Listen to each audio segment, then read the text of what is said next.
¿Quieren saber cómo una simple disputa comercial desencadenó una invasión y un bloqueo y también un bombardeo? Pues sigan escuchando y descubran los detalles de esta guerra dulce y amarga a la vez. Mi nombre es Adrián y soy el presentador. Tenemos a Eric, a José Antonio, a Ángel, a Daniel, a Maricruz y a Rodrigo, que nos darán sus opiniones acerca de esta guerra.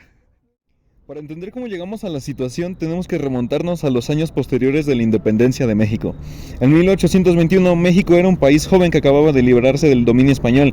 Tenía muchísimos problemas internos, como inestabilidad política, rebeliones, deudas, falta de reconocimiento internacional.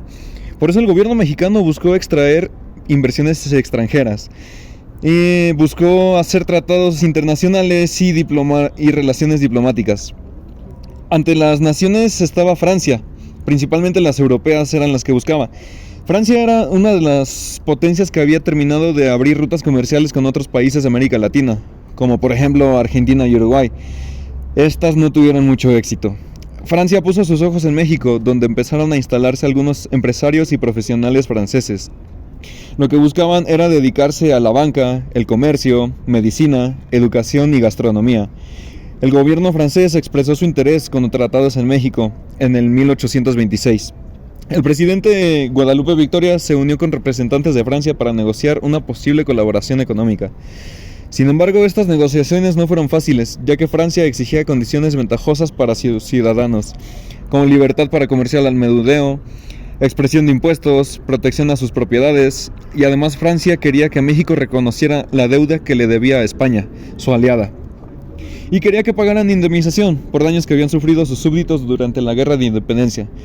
México, por su parte, se negaba a aceptar estas demandas y argumentaba que no tenía la obligación de indemnizar a los extranjeros que habían sido afectados por los movimientos revolucionarios. Así, las relaciones entre México y Francia se fueron deteriorando y los franceses comenzaron a presentar reclamaciones cada vez más frecuentes y elevadas. Decían, por ejemplo, que tenían deudas como la del pastelero, una de las deudas y reclamos más curiosos que pudo haber expresado Francia hacia México. Bueno, ahora yo les voy a hablar sobre la reclamación del pastelero Remontel, que es lo que mi compañero decía hace rato, y les voy a platicar sobre esta historia que es bastante curiosa. Bueno, Remontel era un pastelero francés que tenía una tienda en la calle Tacuba, en el centro de la Ciudad de México. Y según dice él, en 1828 unos oficiales mexicanos entraron en su establecimiento y causaron destrozos y robos. Estos valían aproximadamente 60,000 pesos y era una suma enorme para la época. Bueno, Remontel exigió al gobierno mexicano que le pagara esa cantidad como indemnización, pero el gobierno se negó, alegando que no era responsable de los actos de los individuos y que además no había pruebas de que los hechos hubieran ocurrido como él decía. Y pues este pastelero Remontel no se conformó con la respuesta y decidió acudir al embajador de Francia en México, el barón de Faudis se llamaba, para que intercediera por él. De Faudis aprovechó la oportunidad para presentar una lista de todas las reclamaciones que tenían los franceses en México y que sumaban más de 600,000 pesos. Y estos eran desde hace años materiales, insultos, agresiones y demás. De Faudis le exigió al gobierno mexicano que pagara esa cantidad en un plazo de 15 días más o menos, o de lo contrario se romperían las relaciones diplomáticas y se tomarían medidas de fuerza.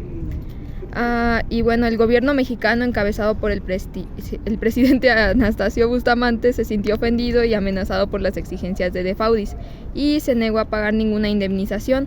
Bustamante consideraba que las reclamaciones eran injustas e infundadas y que Francia estaba buscando un pretexto para intervenir en México y obtener ventajas comerciales y políticas. Y así Bustamante declaró que México estaba dispuesto a defender su soberanía y su honor y que no se dejaría intimidar por ninguna potencia extranjera. Y esta pues fue la historia de este pastelero. Mi nombre es Rodrigo y les voy a hablar sobre la invasión francesa. Ante la negativa de México, Francia decidió pasar a la acción y envió una flota de 26 navíos de guerra al mando del almirante Balsoche, que llegó a las costas de Veracruz el 16 de abril de 1838. Balsoche presentó un ultimátum al gobierno mexicano en el que le daba un plazo de 24 horas para aceptar las reclamaciones francesas o de lo contrario se iniciaría el bloqueo naval y el ataque a la ciudad. El gobierno mexicano rechazó el ultimátum y se preparó para la defensa. El 27 de noviembre de 1838, después de varios meses de bloqueo, los franceses abrieron fuego contra la fortaleza de San Juan de Ulúa, que protegía el puerto de Veracruz. La fortaleza estaba al mando del general Mariano Arista, que resistió el bombardeo con valentía, pero con escasos recursos. Los franceses contaban con una superioridad numérica y tecnológica y lograron causar graves daños a la fortaleza y a la ciudad. El 5 de diciembre, Arista se vio obligado a rendirse y los franceses ocuparon el puerto. La caída del puerto de Veracruz causó indignación y conmoción en México, y el gobierno declaró la guerra a Francia. El general Antonio López de Santa Anna, que había sido presidente de México en varias ocasiones y que era un líder carismático y popular, se ofreció a encabezar la resistencia contra los invasores. Santa Anna reunió un ejército de voluntarios y marchó hacia Veracruz, con la intención de recuperar el puerto y expulsar a los franceses. Hola, soy Ángel y les voy a hablar de una batalla muy importante. El 5 de diciembre de 1838, el mismo día que se rendía la fortaleza de San Juan de Ulúa, Santa Anna llegó a las afueras de Veracruz y se enfrentó a las tropas francesas en la batalla de San Juan de los Llanos. La batalla fue muy sangrienta y ambos bandos sufrieron muchas bajas.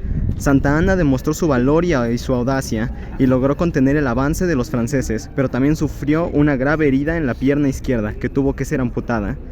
La batalla de San Juan de los Llanos fue un punto de inflexión en la guerra, ya que detuvo la ofensiva francesa y obligó a los invasores a replegarse y a mantenerse en el puerto. Además, la batalla elevó el prestigio y la popularidad de Santa Anna, que se convirtió en un héroe nacional y que fue aclamado como el salvador de la patria. Santa Anna usó su fama para regresar al poder y se proclamó presidente de México en 1839.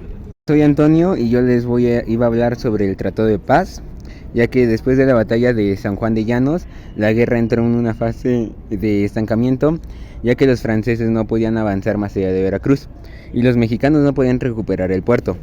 Ambas partes empezaron a buscar una sola diplomática, que se vio facilitada por mediaciones de Gran Bretaña, que tenía interés comercial en México y que no quería que Francia se hiciera con el control del país.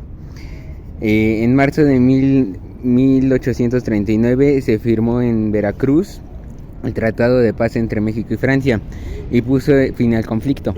El tratado establecía que México debería pagar 600,000 pesos de indemnización a los ciudadanos franceses afectados por la violencia, incluyendo el repostero de Remontel, que recibió 60,000 pesos por su reclamación. Además, México debía conocer la deuda que tenía con España y conceder a Francia el mismo trato comercial que a otras naciones, sin privilegios especiales. El tratado fue favorable para Francia, que logró imponer sus demandas y obtener una compensación económica y política. México, en cambio, tuvo que ceder y aceptar unas condiciones humillantes que afectaron su soberanía y prestigio. La Guerra de los Pasteles fue muestra de debilidad y vulnerabilidad para México frente a las potencias extranjeras. Habla Daniel.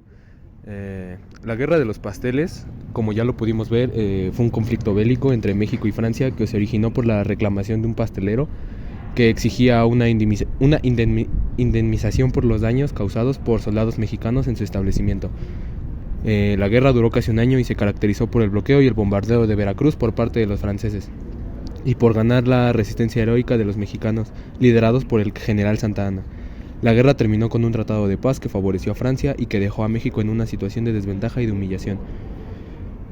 Podemos concluir de esto que fue un episodio curioso y sorprendente de la historia, que nos muestra las relaciones diplomáticas, comerciales y culturales entre México y Francia en el siglo XIX. También nos revela las dificultades y los desafíos que enfrentó México como nación joven e independiente y que marcaron su destino en los años posteriores. Esperamos que hayan disfrutado de este podcast de historia y que hayan aprendido algo nuevo y fascinante sobre este conflicto dulce y amargo a la vez. Hasta la próxima.